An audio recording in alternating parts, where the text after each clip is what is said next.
Okay, so good morning, everyone. Now we are recording the meeting. Um, are there any questions from the previous lecture or anything we have discussed so far? Okay. If not, then okay, it's just 10 people in the meeting right now. Since it's a Monday, 8 o'clock in the morning, maybe let's wait for another minute. Um, let's see who all are there in the meeting.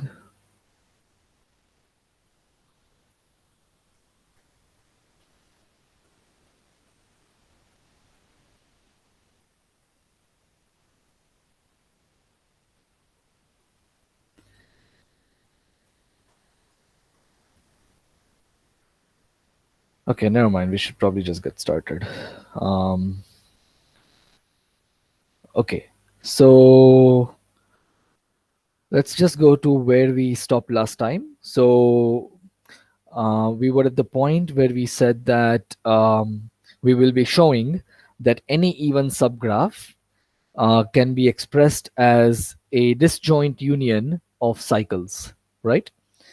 And if we prove that, then this would mean that, in particular, this would mean that the cycles of a graph generate its cycle space, right?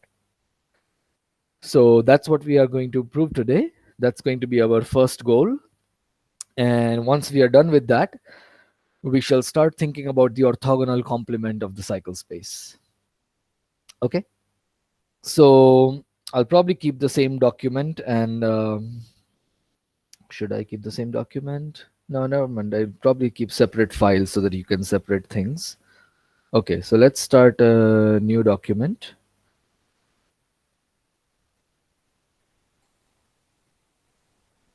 Okay. And let's call it cycle space continued.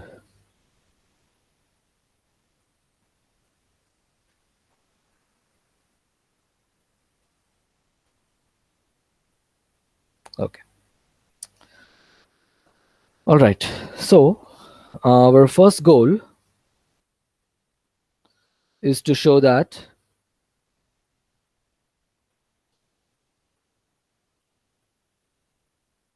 any even subgraph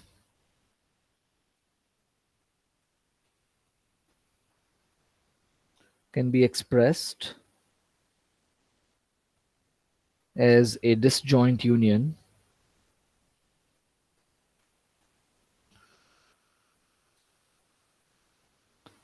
of cycles.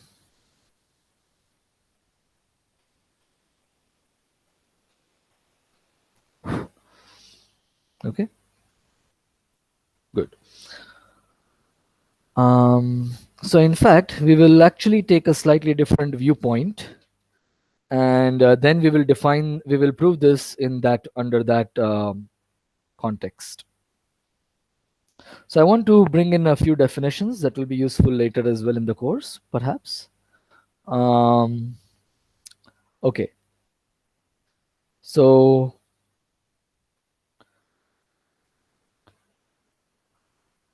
see, we are trying to express as a disjoint union of cycles, right? So, and we are viewing cycles as edge sets of a spanning subgraph, right? So, what we will do instead is we will define this thing called a decomposition of a graph. So, all it means is that we are going to partition the edges of the graph into different sets so that all the edges are covered and each edge is covered exactly once. Okay. So, a decomposition of a graph G is a family script f of edge disjoint subgraphs of G. So they cannot share any edges.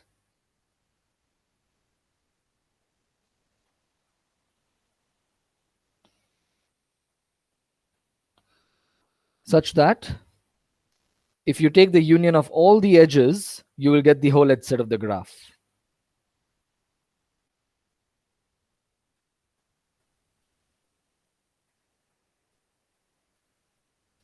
Okay, let me just make this clearer.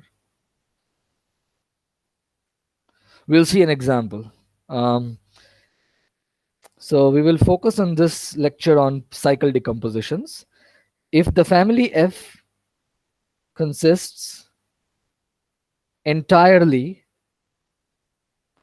of paths or cycles, then we will call this a path or cycle decomposition respectively.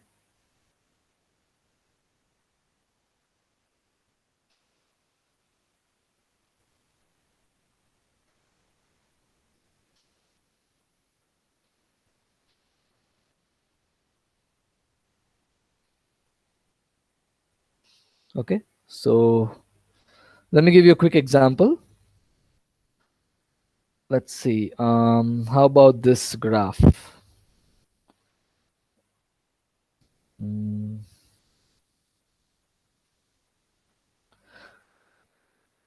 Does this graph have a cycle decomposition?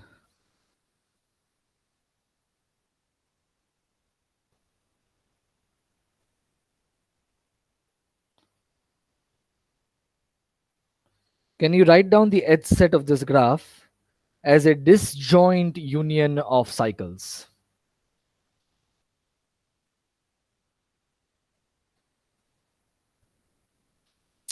Anyone may raise their hand. And what about this graph?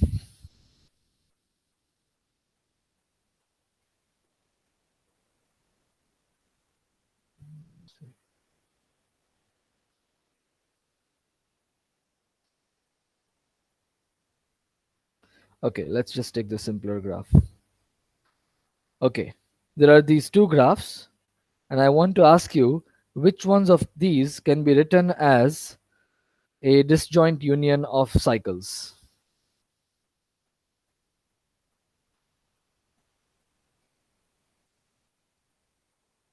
Let's call this G1 and let's call this G2. Anyone?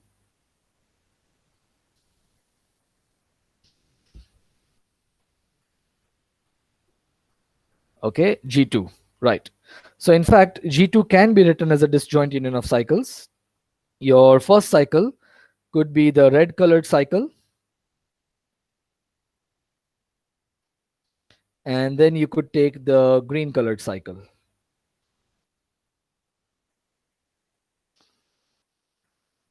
Okay, and notice that these cycles have no edges in common and they cover the entire set of edges.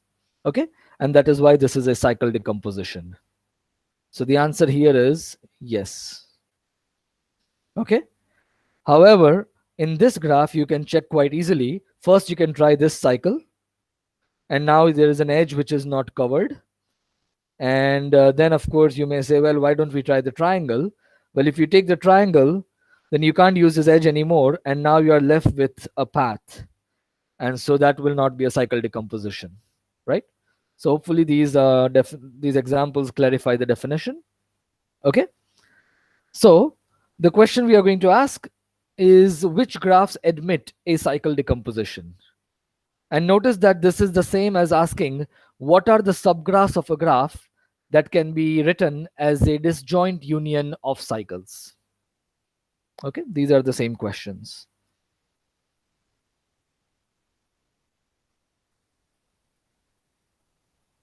So the question is which graphs admit cycle decompositions? Okay, and this is what we will answer. And if we answer this, we will be able to reach our first goal, which is that every even subgraph can be written as a disjoint union of cycles. Okay, so this brings us to a theorem. Let's see. Yeah, so theorem 2.7. As I told you before, I'm following the numbering in Bondi Murthy. Okay, so this is by Veblen.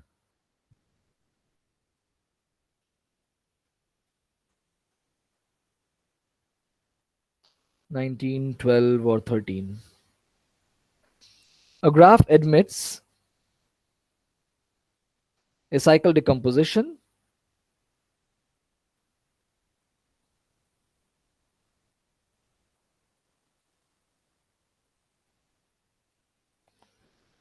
and you probably have already guessed it based on our previous discussion, if and only if all the vertices have even degree. In other words, it is an even graph.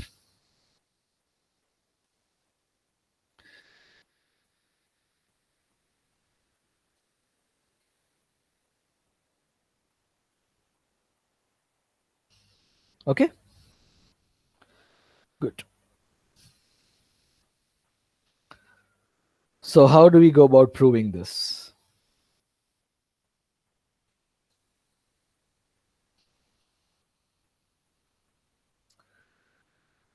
Any ideas, any suggestions? How would we like to prove this statement?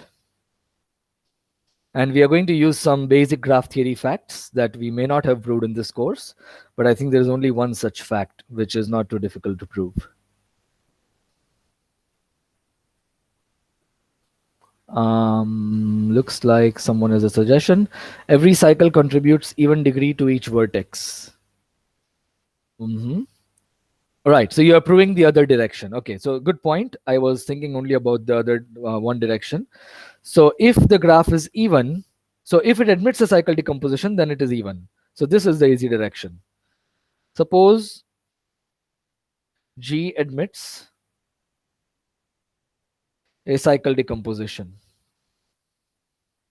So then what Srinam is saying, I think, is that you look at any vertex and look at how many cycles this vertex participates in. Supposing you have in your cycle decomposition, let's say for the sake of convenience, you have 3 cycles, red, blue, and green. Okay. Now you look at this vertex V and you look at which of these cycles does the vertex V participate in. If it participates in the red cycle, well, then you're going to have 2 red colored edges at that vertex, right? If it participates in the green cycle, you're going to have 2 green colored edges which are not red colored at that vertex. And let's say it does not participate in the blue cycle. Well, then the blue cycle is not going to contribute any edges. But every time, the point is every time a cycle, every time the vertex participates in some cycle, it gets 2 edges because of that participation, right? And since all the edges have to be covered, in the end, you're going to have an even number of edges. Is that clear? I'm not even going to write down stuff. Okay. So look at all cycles V participates in. By that I mean whatever cycles use it as a vertex. Okay. When you use vertices of the cycle, when you look at the vertices of the cycle. And each one contributes an even number of edges incident with V. Sorry, not even. 2. Each one contributes 2 edges, which in particular is an even number. And therefore, the number of edges incident at the vertex V is even. Okay. And notice that if there is a loop that is at this vertex, then it will have to be a cycle in the cycle decomposition, and that will also contribute an even number. Okay, so loops are also taken care of automatically. Okay, because when you count the degree of a vertex, you count 2 for each loop. Remember that? That's the definition of the degree. So this also takes care of the loops. Any questions for this easy direction of the theorem?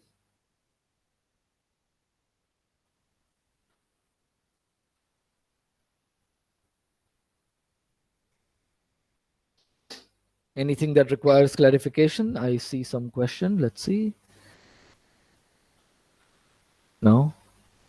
Okay.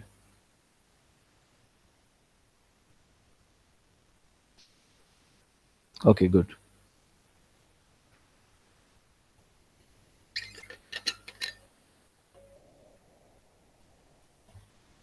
So now let's prove the non-trivial direction.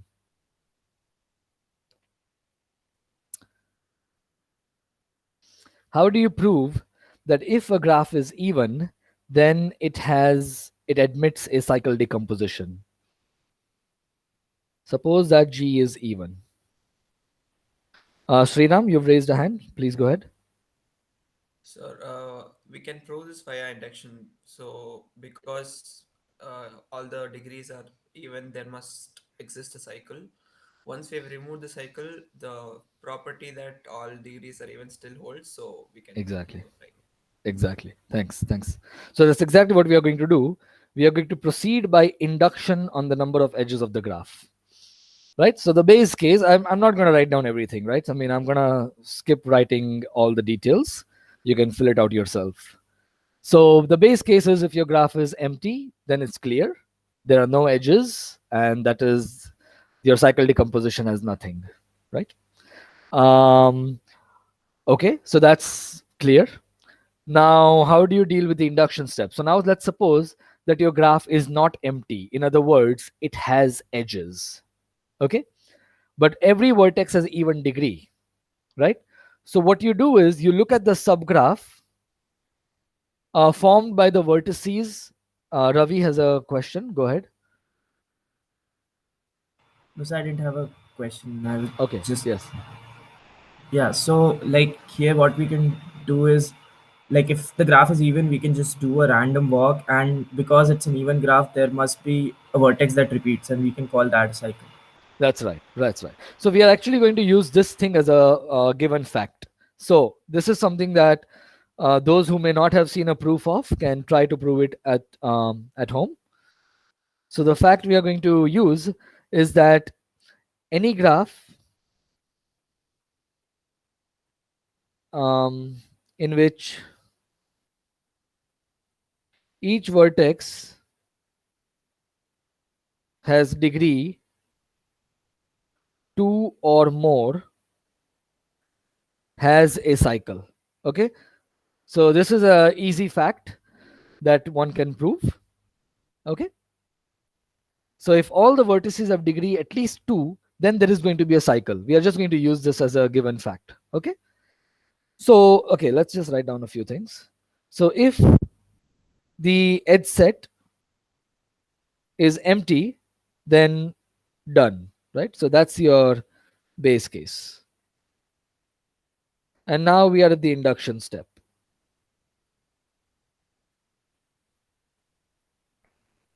Okay.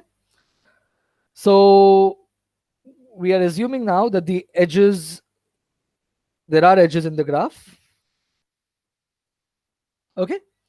And now what we are going to do is we are going to look at all the vertices whose degree is greater than 0, right?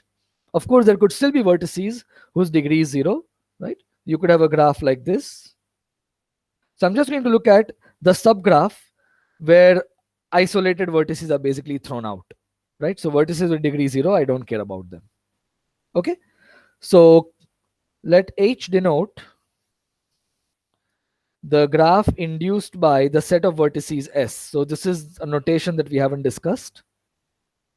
For S, a subset of the vertices, the graph induced by S is the subgraph formed whose vertex set is S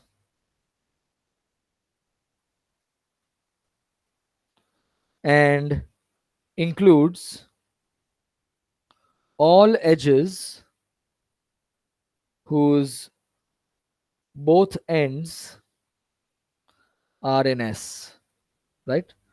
To give you an example, if this is my graph, let me make it more complex.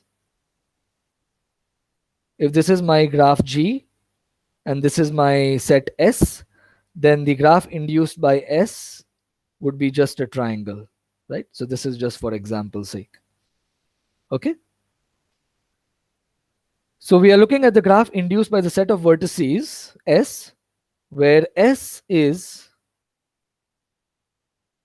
the set of all vertices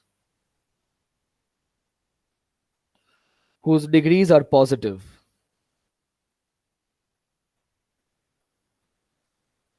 In other words, non-zero. Okay. And now we use this fact because any graph in which each vertex has degree 2 or more has a cycle. We can take a cycle in this graph by the fact positive means at least 2 in this case because they are even. So by the fact stated above, H has a cycle C. Okay, good. And we are viewing the cycle as a set of edges. View as a set of edges. Okay, so this is a set of edges that form a cycle.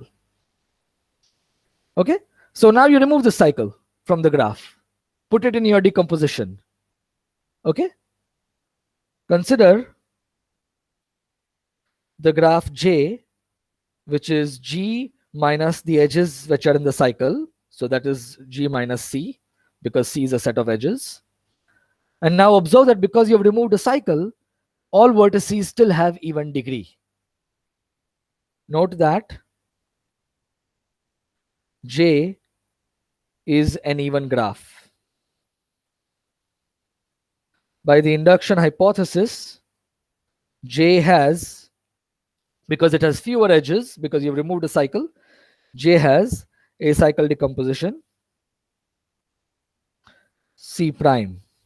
And now observe that script C prime union C is the desired cycle decomposition of the graph G.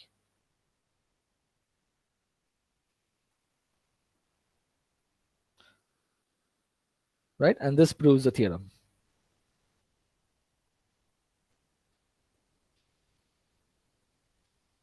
Any questions?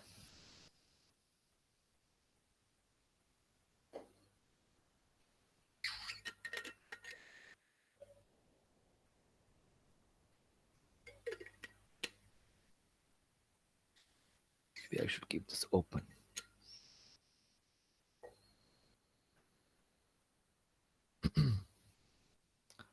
Okay. So if there are no questions, then what we have proved is that being even is a necessary and sufficient condition for the graph to have a cycle decomposition, right? And another way to state this theorem, I want to write down this statement as well. 2.17, it is basically a restatement of 2.7, is that a set of edges of a graph is an even subgraph if and only if it is a disjoint union of cycles.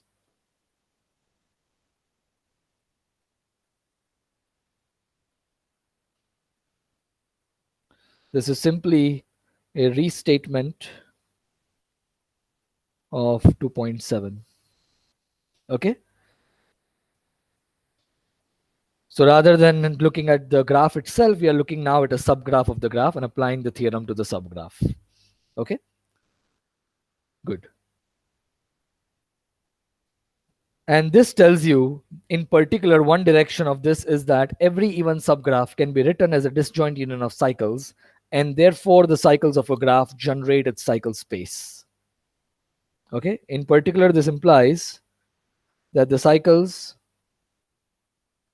of G generate what we have called script C of G, which is nothing but the cycle space of the graph. And the reason we call it the cycle space is because of this thing that we have just proved. Okay.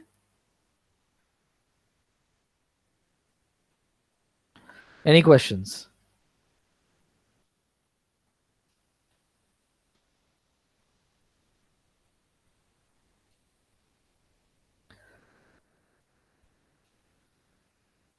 So just to remind you, the cycle space's elements are exactly the even subgraphs. This is nothing but the collection of even subgraphs of the graph, right? And what we are saying here is that the cycles, they are a generating set for this vector space, right? That does not mean that it is a basis. It contains a basis, but it means it is not necessarily a basis itself. Okay. So it could have more elements than a basis requires. Okay. And now that we have this very nice subspace associated with a graph, you could very well ask the question, what is the orthogonal complement of this subspace? Okay. So that's our next question. What is the orthogonal complement of this subspace? This means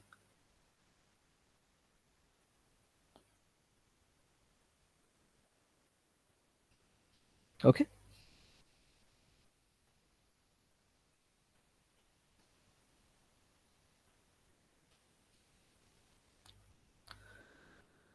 Any questions so far?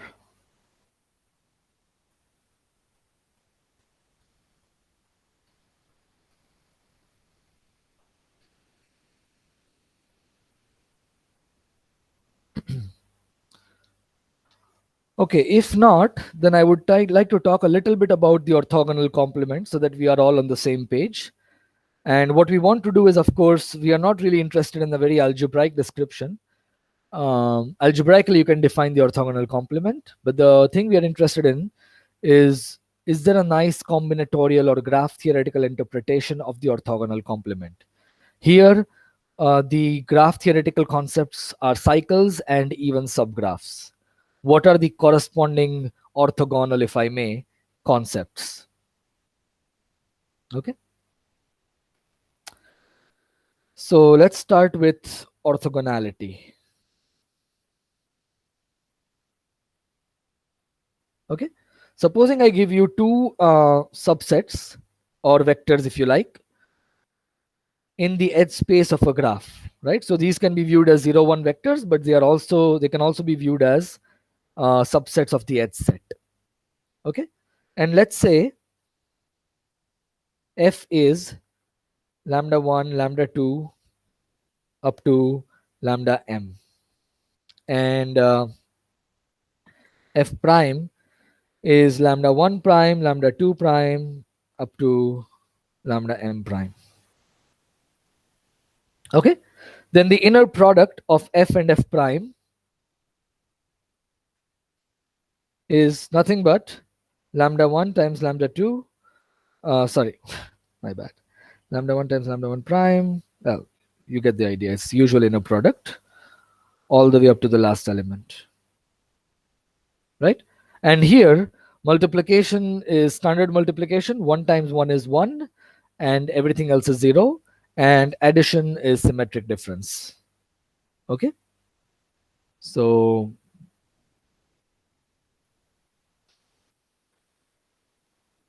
addition is symmetric difference. We already know this.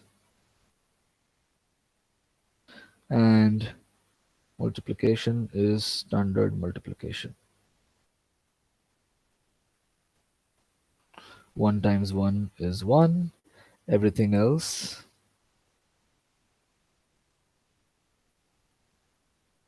zero. Okay? Good. And so I want to ask you, so this is how you define it in the terms of two vectors, right? But how can you define it? There must be an interpretation in terms of the sets. What does it mean for two sets corresponding to these two vectors to be orthogonal? Is there an interpretation in terms of the set theoretical notions like union, intersection, blah, blah, blah, right? So I claim that, let's think about this for a second. When is the inner product of two vectors 0? That's what I want to think about.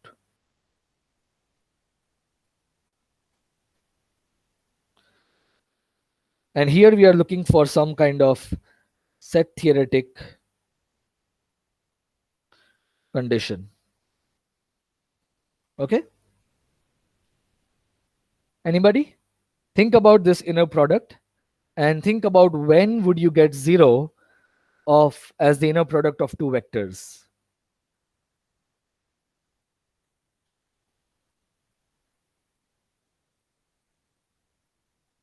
Even cardinality intersection. Thank you. Exactly. Right? Um, you want to get a bunch of ones and you want to get some zeros, right? But the number of ones you get should be an even number of ones, right? Because then when you take the symmetric difference, you will get 0, right? And when do you get a 1? You get a 1 when both elements are 1, when both components of the corresponding vectors are 1. That means that the edge is present in both sets, because we are looking at sets of edges. So to get a 1, you need the edge to be in both sets, and in order to, which means that it is in the intersection of the two sets. But you want to have an even number of ones in order to get 0 as a symmetric difference. That means that the intersection of the two sets has to be an even cardinality set. If the two sets intersect in an even number of elements, then the symmetric difference is 0. Otherwise, it is not 0. Right? So that is the set theoretic condition that we are looking for. So the inner product is 0 if and only if the intersection of f and f prime viewed as sets. Notice that we are overloading these symbols. We are viewing them as sets and vectors at the same time. Okay?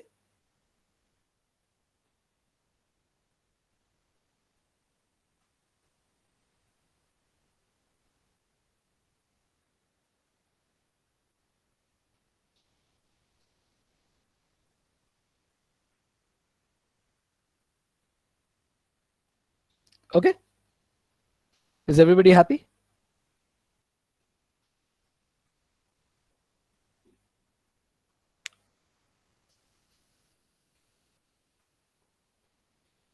All right. So this is what it means for two sets to be orthogonal, right? I'll use the term orthogonal for the two sets because, well, it doesn't matter. Okay, and now we want to define the orthogonal complement of a subspace. So given a subspace, let's call it script S of the edge space of the graph G. Its orthogonal complement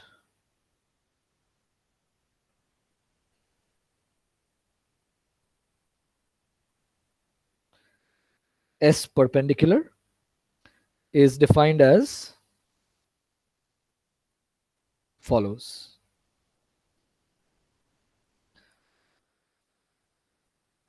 It's the set of all those elements of the edge space, so that when you take the inner product of that element with any element in the original subspace, you should get a 0, right?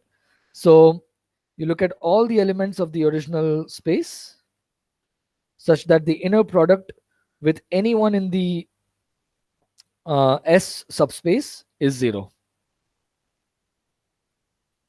Right? So that is how orthogonal complement is defined in general, and we are not deviating from that, of course. And it's worth noting that the dimension of the subspace plus the dimension of the orthogonal complement should be equal to the dimension of the whole vector space, and that we know is the number of edges of the graph, right? So this is just algebra fact that we won't be proving here, of course, right? Okay, so now that we have gone through orthogonality and what it means for a subspace to be the orthogonal complement of another, let's go back to this observation.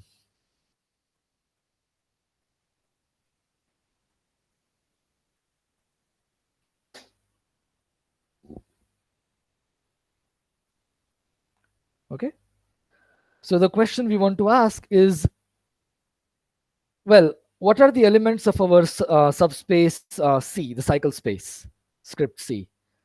They are the even subgraphs of a graph. In particular, they contain the cycles because cycles are even subgraphs, right? So we are going to ask the question, motivated by this observation, what are the sets of edges that intersect every cycle in an even number of edges. Can we characterize these sets? Do these sets have a nice graph theoretical characterization? What are those sets that meet every cycle in an even number of edges? And also, they meet every even subgraph in an even number of edges. But even subgraphs are slightly harder to think of. Cycles are easier to think of. So let's focus on the cycles. Okay? So, question: what subsets? Well, let me write it in the vector setting as well. Which elements of the edge space of the graph G, in other words, subsets of the edge set, meet each cycle in an even number of edges?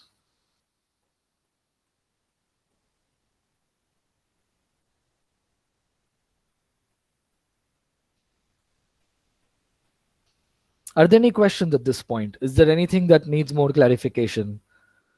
Please interrupt now because we are about to move to another very interesting subspace. So this is a good point to ask any questions pertaining to the cycle space.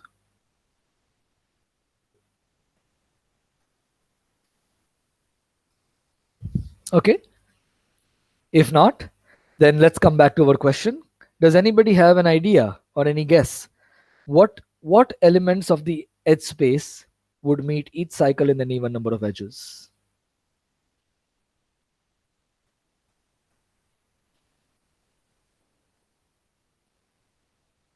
Okay. No guesses, no contributions. All right, then let's think about this. Supposing I partition my vertex set of the graph into two parts. Okay, so this is, think of this as all the vertices of the graph G, and now I'm going to partition them into two parts. Okay, the left side and the right side, let's call this S, and this is S bar, which is vertices of the graph minus S.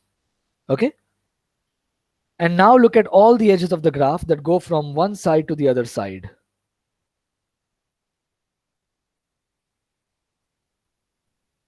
Okay, so there is a notation for this, partial of S, which is the set of all edges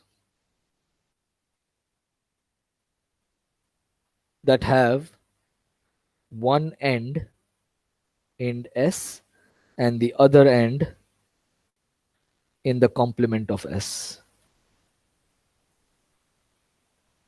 Okay, so look at what we have done. We have taken the vertex set of the graph, we have split it into two parts, S and S bar, and we are looking at all the edges going from S to S bar.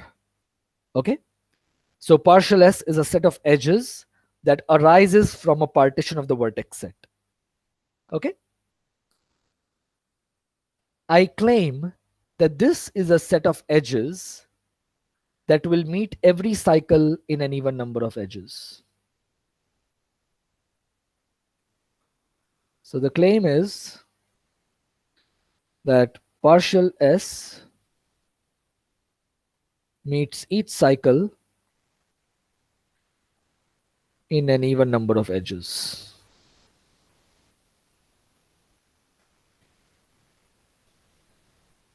Does everybody believe this, or does someone think that this could be false? And if you believe it, then why do you believe it?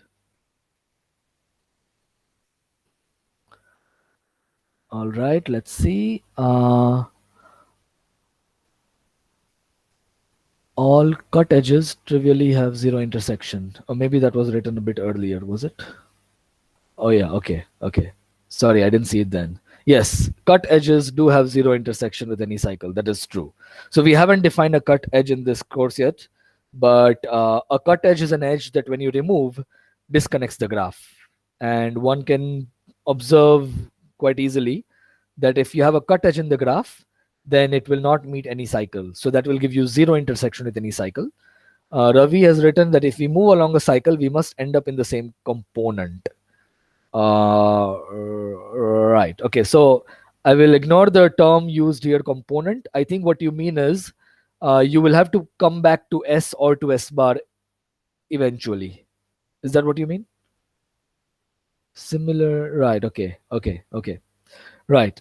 So yeah, there is some, when one sees this definition, one is tempted to think of bipartite graphs, but I'm not going to go into bipartite graphs right now.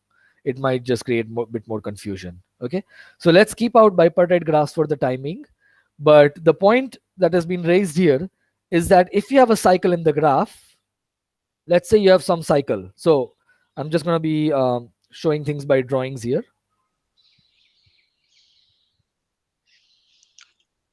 Yeah, someone wants to say something? Okay, supposing you have some cycle, well, it might use one of these edges, let's say, but then you see, eventually you have to come back to this point because it's a cycle. So you could go there, you could do whatever there, and then eventually you'll have to come back to this part. Okay, so you could meet the cut in two edges, but in fact there is a more general thing. Let's say the cycle, you start here, you traverse the cycle starting here, at some point it goes there, maybe it comes back, then maybe it goes there again, but then it again has to come back. Okay, so every time you go from S to S bar, when you traverse the cycle, you will also need an edge coming from S bar into S, because the starting point, wherever you started traversing the cycle, is in the set S. So each time you transition from S to S bar, you will need a corresponding edge to go from S bar to S. Again, if you transition, you will need to come again, right? So each time you use an edge going from S to S bar, you are traversing the cycle in one direction. You will also need an edge from S bar to S in that direction of traversal. Okay, and that is why the number of edges that any cycle must use from a cut is an even number of edges. It could very well be 0. Maybe your entire cycle is in S, and then the intersection will be 0. Okay, but if it is non-zero, it has to be an even number, and so it is always even. Okay, I won't write down the rigorous proof. That is something you should be able to do yourself. Okay, but I've essentially spelled out the entire proof for you. Okay, so that actually I'm going to turn it into a proposition. Well, actually, let me not do that. That's fine. Let me just state it below.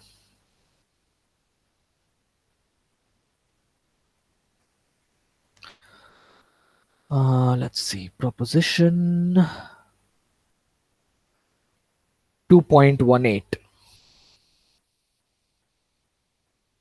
So what we just discussed is that, well, in any graph, you don't need any exceptions. Every cycle meets every cut.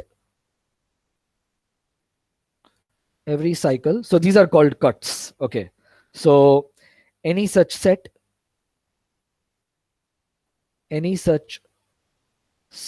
of edges is a cut of the graph G. Okay, that's actually a very important definition for this course. Okay, in Bondi Murthy they are called edge cuts, but I'm just going to call them cuts. The reason they do that is because there is also a concept of vertex cuts, but I'm very used to calling edge cuts as cuts. Okay, so every cycle meets every cut in an even number of edges.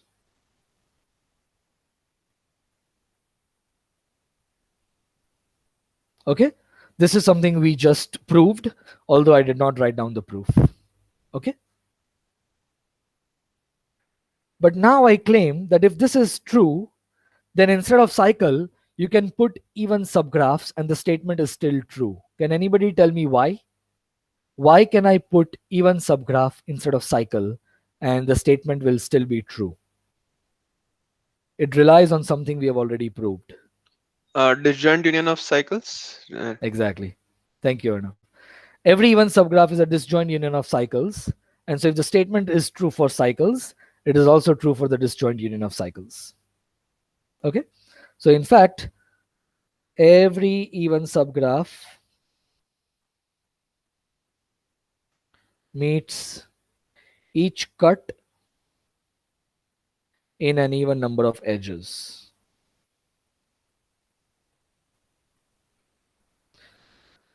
Okay, this part follows from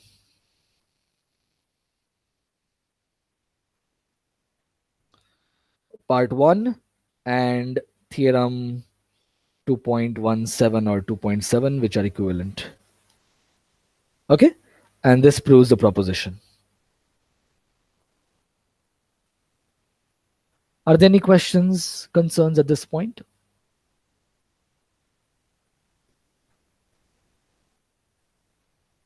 Okay, not. All right. So our next object of interest is the cuts of a graph. Okay.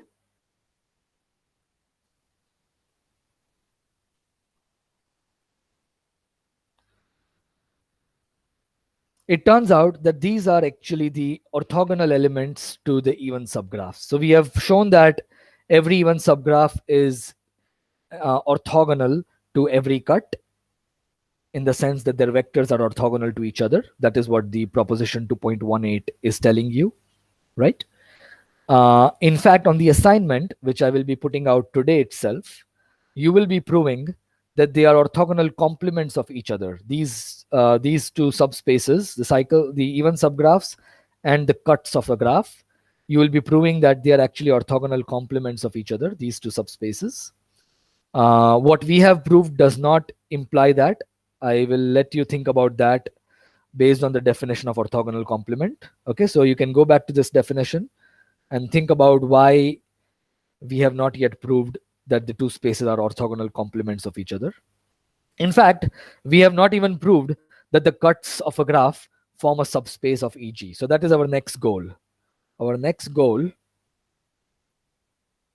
is to show that the cuts of a graph G form a subspace of the edge space of the graph. Okay, and in particular for that, what you need to show, can anybody tell me what do you need to show for that? What is it that we have not yet argued that would help us in attaining this goal? The symmetric difference of cuts should be Exactly. also okay. Exactly. Thank you. So this is exactly what we are going to show next. Symmetric difference. In particular, you need to show that the symmetric difference of any two cuts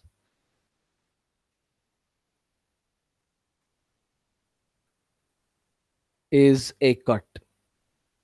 And what I want you all to do as a homework for after today's lecture is to actually think about this yourself. I will give you one very big hint though, which is a drawing. So take two cuts, partial of x and partial of y. So x and y are both subsets of the vertex set, right? X and y are both subsets of the vertex set of a graph. Okay. Now, here is the drawing you want to think about. The first time my advisor showed me this drawing, I did not see the point of it. But over the years, I've come to learn the power of it. So here is the drawing you want to think about. Think of x. Well, x is a partition of the vertex set. By that, I mean x and x bar. Okay. So that's the complement of x. And y is another partition of the vertex set, y bar. Okay. So these two partitions of the vertex set, they may interact in some way, right? In particular, x intersection y. So you will get four sets. Some of them could be empty, it doesn't matter. But the four sets you get are x intersection y, x bar intersection y, x intersection y bar, and x bar intersection y bar. Okay? I want you all to think about this drawing. Think about these two sets, partial x and partial y, and see why their symmetric difference should be yet another cut. Y is partial x, symmetric difference partial y, a cut of G. Okay, so that's the homework for today. Of course, it's not something that you'll be turning in. This is just for you to think about before tomorrow's lecture. And I will be putting up the homework, the first assignment on Piazza by the end of today. Okay, and it will be due in 10 days. Okay, I'll put out all that information. And I have not yet thought about the way to submit assignments. We might use Moodle for assignment submission, but that's because I don't know if Piazza has a good interface to submit assignments. Okay, but I will be announcing them on Piazza. Okay, are there any questions, concerns? We are already past the lecture time, but I'm here for another 7 minutes.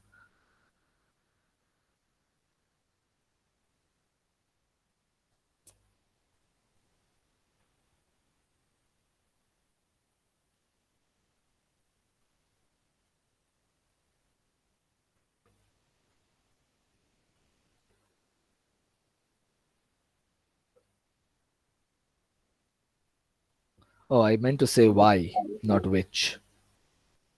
Yeah, someone wanted to say something? Yeah, Hello, Joe? sir. Yes. Could you go back a little to that Yeah. first cut you made? The first cut right here. Yeah. Yeah. So, this can you say what the partial is once more? All right. Partial for any set of vertices S. Okay, so S is a subset of the vertex set. Partial S is a set of all edges that have one end in S and the other end is in the complement of that set. So the other end should not be in S. Let me give you an example. So supposing this is my graph and I'm giving you a very nice example. Supposing these three vertices are in S. Okay, then partial of S is these three edges that are going from S to the other side. Does that make sense? Yes, sir. Yeah. Okay. Of course, an example doesn't have to look this nice. Let's take one more example on the same graph. Supposing this vertex is in S, and let's say this vertex is in S. Okay, the black colored vertices. Then what is partial of S? Then partial of S is going to be these edges, and it is also going to be all of these edges because they are all joining a black vertex to a white vertex. Okay, so you color some vertices black, call them the vertices of S, and now you look at all the edges joining a black vertex to a white vertex. Yeah. Okay, sir. Okay. Okay, thanks. All right, so somebody had asked a question. Somebody had mentioned in the comments, similar to bipartite graphs. So I want to ask you the question. Now that you know what a cut is, can you tell me when is a graph bipartite? Can you tell me, based on the cuts of the graph, can you give an alternative definition of bipartite graphs? There exists a cut such that there exists a cut amongst all sets such that both sides are entirely empty. I mean, I'm not sure. Right. Okay, good. In fact, so what you want is, so I think what you're trying to say is that you want a cut of the graph such that there are no edges like this. Yes. Right. Okay. Or in other words, we can say that del is equal to the total edge set. Can you repeat that? Yes. So like del of S equal to the total edge set. Right. In other words, you want the whole edge set of the graph to be a cut of the graph. Yes. So this is actually an equivalent statement. So if the whole edge set of the graph is a cut of the graph, then the graph is bipartite. Otherwise, it is not bipartite. Okay. So this is an equivalent way of defining bipartite graphs. Does that make sense?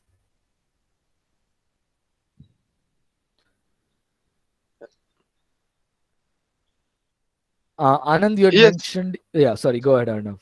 No, yes, sir. I thought you were Okay. asking me like. Good. Good. Anand, you mentioned even cardinality cuts. Is there some question or something?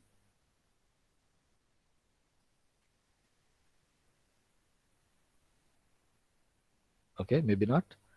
All right. Another, okay, fine. I got it. Thanks.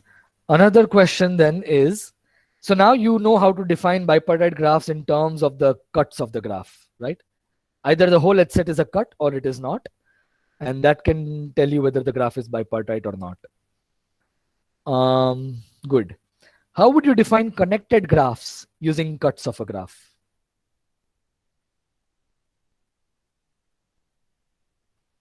Can someone tell me how can you define connected graphs by using cuts of a graph?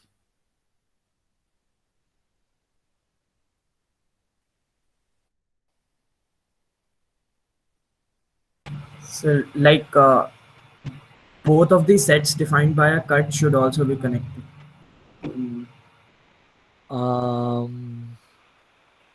Okay, so I see.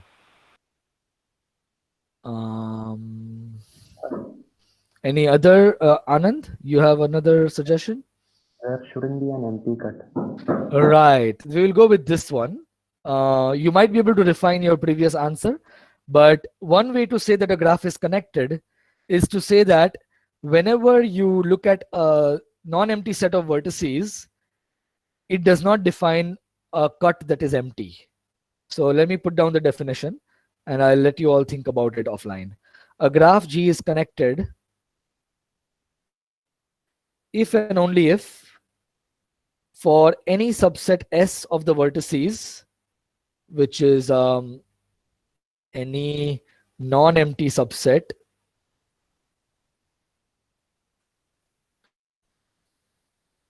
partial S is not empty. So to put it visually, if you take any set of vertices as your set S, but this is not an empty set and this is not the whole set of vertices, and you look at the edges, you look at the cut corresponding to this set, you will have at least one edge in this cut. If you ever can come up with a situation where you have 0 edges in the cut, then the graph is actually disconnected. Okay? The only exceptions are, of course, you can't take the empty set and you can't take the whole set of vertices. Okay?